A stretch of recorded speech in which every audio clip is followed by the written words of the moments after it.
Hello there, Dr. Lepora here. Hope that you are safe and well. The question, the inquiry I often get is exactly how much of a scope of diversity and equity and inclusion should an organization take on at a time? And let me just point out, diversity, equity, and inclusion are all three very distinct concepts within themselves, related, complementing each other, but different.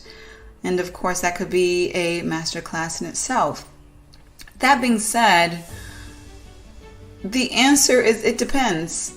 And there are various factors that goes into that, and we're going to talk about that today. So again, we want to often ask ourselves, can we even boil the ocean of diversity, equity, and inclusion? When we know that there is a good thing, we want it immediately. It makes good business sense. It's good for our customers, good for our organization. And so when we know that it's a good thing, we tend to want it all immediately. And so the answer to that is yes, we can boil the ocean, but not all at once. And yes, that may sound somewhat contradictory or like an oxymoron, but the fact of the matter is that diversity, equity, and inclusion are concepts, are goals that are so important that you want to keep a line of sight of those even aspirational goals at all times within your organization. So in that sense, you want to keep your line of sight on that ocean, so to speak, on that entirety of potential opportunity, while biting one chunk at a time. And that one chunk at a time is going to depend on your organization, and we're going to get into the factors that influence the chunks, so to speak, that your organization will take at a time. But nonetheless, regardless of your organization, you should be taking a methodological approach to getting to that inspirational D&I utopia, if you will. So what we've seen in the past with D&I is sort of this one blast, one and done effort. If you're good, quote unquote, you may do that one blast once a year or twice a year, and that has tended to look like a simple training class or a sensitivity session, or things of that nature. But what we have been realizing, many of us before, but what the world is now realizing, is that the diversity, equity, and inclusion issues that exist, at least within the country of the United States, and I know it exists many other places, but I'm going to speak specifically of the U.S., knowing that more intimately, that these are very systemic issues, very deeply ingrained issues that require systemic solutions, holistic solutions that address not just the topical skill set of people, but the practices, the institutions themselves, the policies, the culture, representation, a holistic effort. If you truly want to transform to be a healthy D&I organization, and that if is obviously there because we always have that choice. So now what you see is specifically an organization diversity, equity, and inclusion maturity model, and this shows pretty much a journey that you would take as an organization to get to that sustained level, what I call D&I utopia, so to speak. Let me qualify by saying there are very few organizations at that sustained level. Do I say that to discourage you from aiming at it? Absolutely not. I believe that every organization should be aiming there.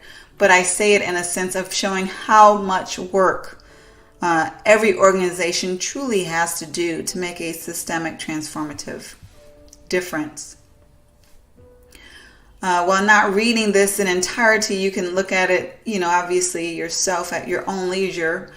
The theme that you will see here is an organization graduating from a basic level, a level that is purely reactive, that is solely concerned with DE and or I for reasons of compliance, legality, lack of liability.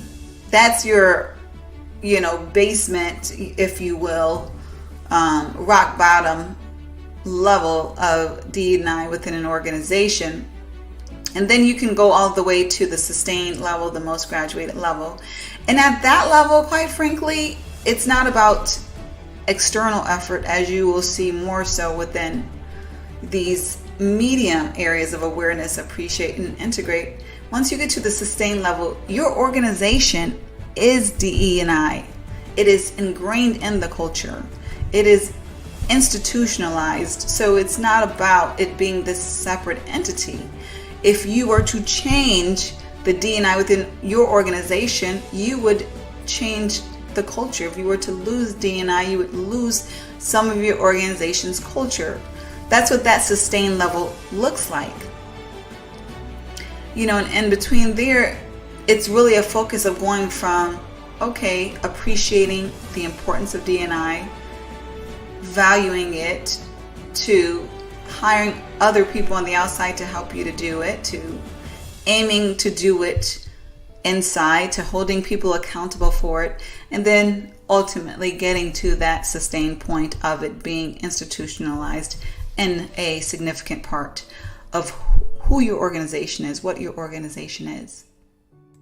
So in any transformational effort, and we're specifically speaking to organization diversity, equity, and inclusion right now, what you will see is steps that should be taken, methodological steps that should be taken in order to successfully transform in the way that your organization desires to, because every organization is different.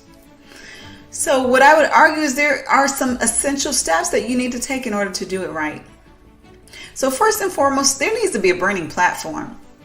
And what does burning platform mean? That basically means there's either a danger to not changing, the house is on fire, so to speak, or it's a danger of what you will miss out on if you do not transform with this diversity, equity, and inclusion.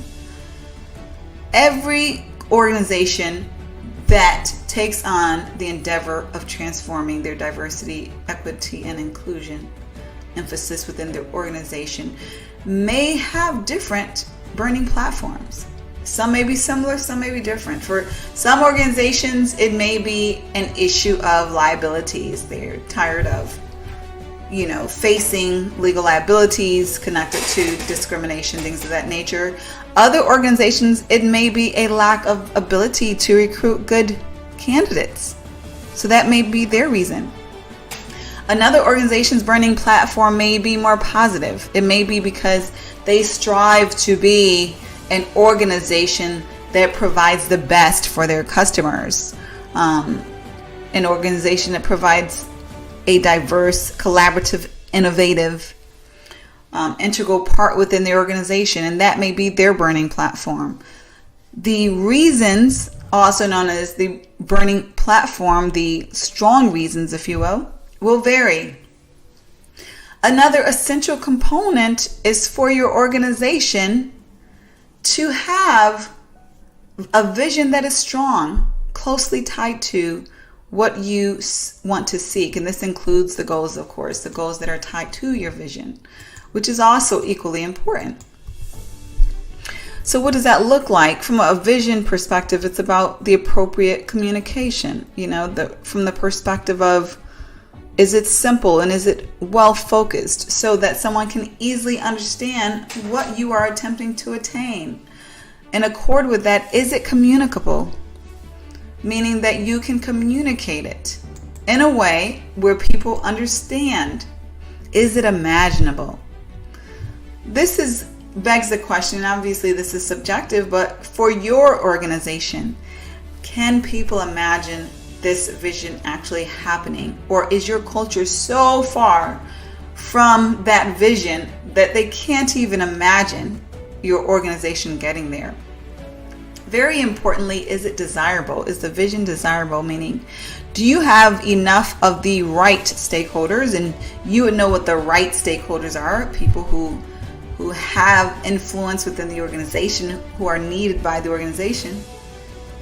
who desire this vision, who desire to upgrade, if you will, your D and or I efforts and feasibility. Is it shown to be doable? Is it shown to be a feasible response? Meaning, when you compare it to other alternatives, does it make sense? Have you done your due diligence regarding how it's actually going to happen? And then lastly, a very important one is flexibility, being flexible. Is your organization flexible enough now in the vision to take it on, while knowing a vision is not an implementation plan, but flexible enough to adapt in order to be successful in it? Because anytime we do something new, there are going to be unexpected occurrences. And when that happens, it's important for us to be flexible enough to pivot in order for what we seek to be successfully implemented. So we went into the importance of a burning platform, the importance of having a vision and what that good vision looks like and goals. And then there are your alternatives. Now, people will often argue if you truly have A as a goal, you don't want to talk about B and C because that discourages you from focusing on A. And what I would argue is that you do want to talk about B and C. Even if you ultimately are committed to A, you want to understand B and C because, for one, it will make your plan A better because you may include some elements of B and C with A. And secondly, you want to understand the skepticism that is within your organization. If there are people who have alternative suggestions, you want to understand their needs so that you can address them with whatever you commit to. And you want to understand them to manage resistance to change, which often comes when there are those desired alternatives. So that is a very important reason to address your alternatives. You want to ensure you have sponsors. That is another very important step in building your diversity, equity, and or inclusion transformation strategy. Sponsors are those individuals who do just that. They sponsor the effort. That is, they have enough power and resources to make the effort happen. The effort may not happen without those sponsors. Those sponsors are often most likely the top leaders of the organization. They are the ones who, when they grab the microphone, people will listen to, and they also the ones who tend to have the purse strings. So whether it's the CFO or the director or the CEO, it's obviously the most desired. These are very important sponsors to have, because while we often love to cheerlead and desire that whole change from the middle up, and it does happen, when we work with transformational change, we know that typically change is not successful without those top level sponsors. And then importantly, in accord with that, very related to that, we want to ensure that we understand the investment level of our transformation. And investments is not just talking about money, which of course is a very important one, but it's also talking about the time investment, which oftentimes equals money, that is going to be required by different stakeholders. We're talking about the investment of people, not from just a staffing perspective, but from the perspective of if there are different desires and opinions, there is that people element, if you will, that can either go up with engagement and satisfaction, or it can go down. Now, what is well known with most transformational changes is that our people engagement, our people satisfaction oftentimes go down before it goes up. Now, why is that? It's because oftentimes there is anxiety related to change. We want to resist it because it is unknown to us. So we are uncertain regarding whether or not it's going to benefit us. And it may be even a possibility that we think it may hurt us. So part of that investment for any transformation, and D&I is not an exception, is that investment, that cost, if you will, of that people factor. Now, if it is the right change, which I believe D&I is, that investment will be well invested and worth the ROI that comes. The ROI will be well worth the investment, rather. And so what you will get in the long end, that more innovation, greater collaboration, greater customer suitability is going to be worth that short run discomfort, if you will, investment that you may experience. And then, of course, there are other investments. Technology is a great example. A lot of times in this day and age, technology tends to accompany most transformations. That is because there are technologies that tend to make our lives, our work better in every area. So usually if you are administering a transformation, there is an upgrade in technology that is at least available, and then you decide whether or not it's worth making that investment. But at the bottom line, you want to ensure that you do understand the investments that will be required for the level of the vision that you are aspiring to and that your organization is aspiring to.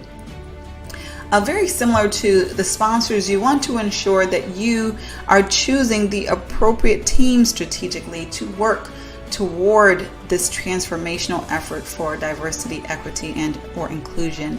The team is consisting of people, of course, who are influential. They're subject matter experts, either in D and or I, as well as in other areas of the organization, because in order to institutionalize D and or I within these different areas of your organization, you need to have the subject matter experts of those respective areas engaged, whether that is marketing or IT, or if that is the overall business strategy area, human resources, of course.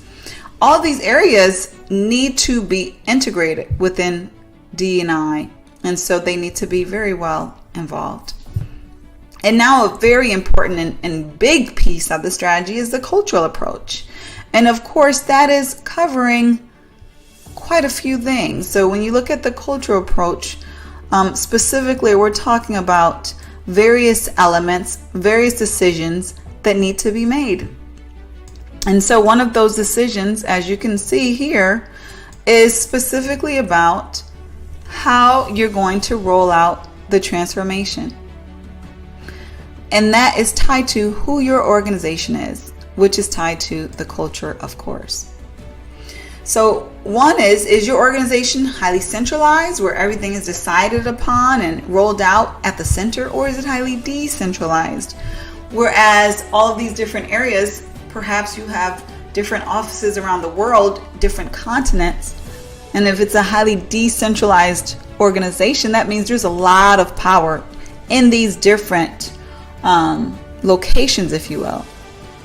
So given that, there's a lot more diplomacy that needs to take place, a lot more effort of alignment that needs to take place when you have a decentralized operation.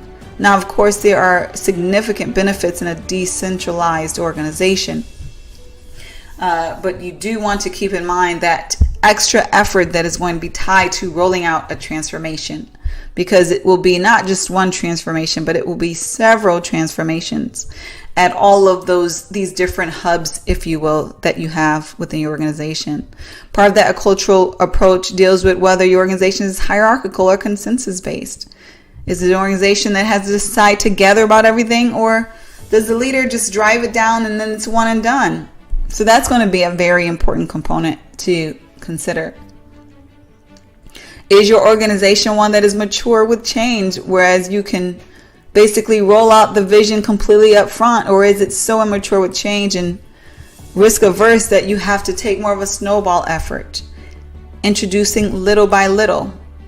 These are things that you want to take in mind and consider as well, as part of what your culture is and how that approach ties to what you will be getting done. So one thing that is part of the cultural approach is the timing, right? So that's very closely tied to the cultural approach. And timing is different. As I mentioned about the change maturity of your organization, that is going to have a huge impact on what that timing looks like.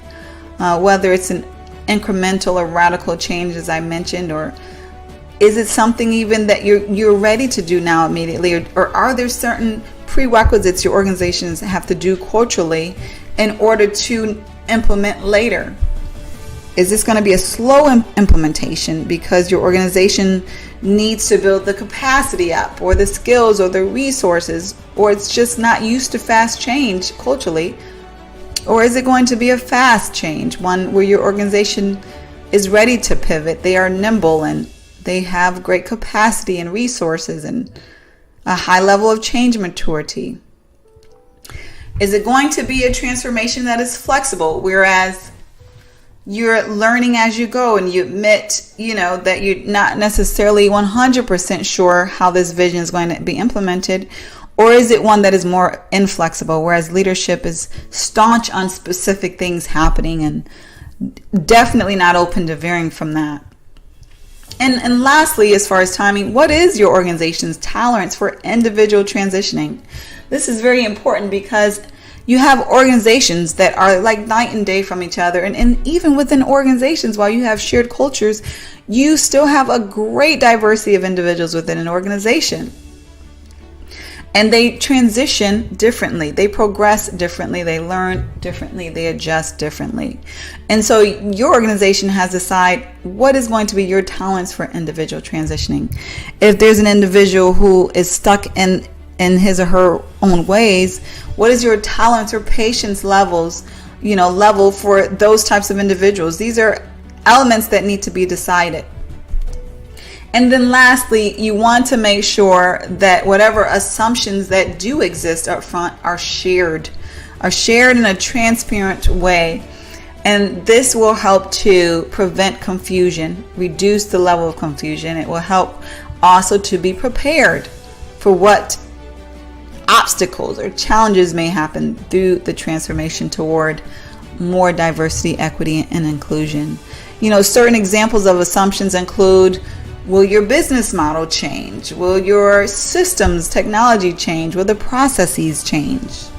Will your departments be reorganized? Or will your workforce need to be augmented because you don't have the right skill sets inside? How will your employees need to be trained? What are the dollar limits? We may say, oh, we absolutely want this to happen. We're absolutely behind it. But we need to know, well, how much money are we truly willing to commit? And similar to that, how much time are we truly willing to commit to this effort? These types of assumptions, if they exist, they need to be well communicated, well aligned, so that people can work together in a healthy, collaborative way. So these are very important components that go into a healthy transformation for diversity, equity, and inclusion. Again, achieving holistic DE&I is a transformational shift. It's not a lightweight move. It's definitely not just a training class or a session. And it's something that you want to do in a very methodical, rigorous way so that it can make a truly important and beneficial impact for your organizations. If you do have any questions regarding this topic, feel free to email me. And I will provide some answers for that. If you have found this masterclass helpful, please do share it with others and have a phenomenal day.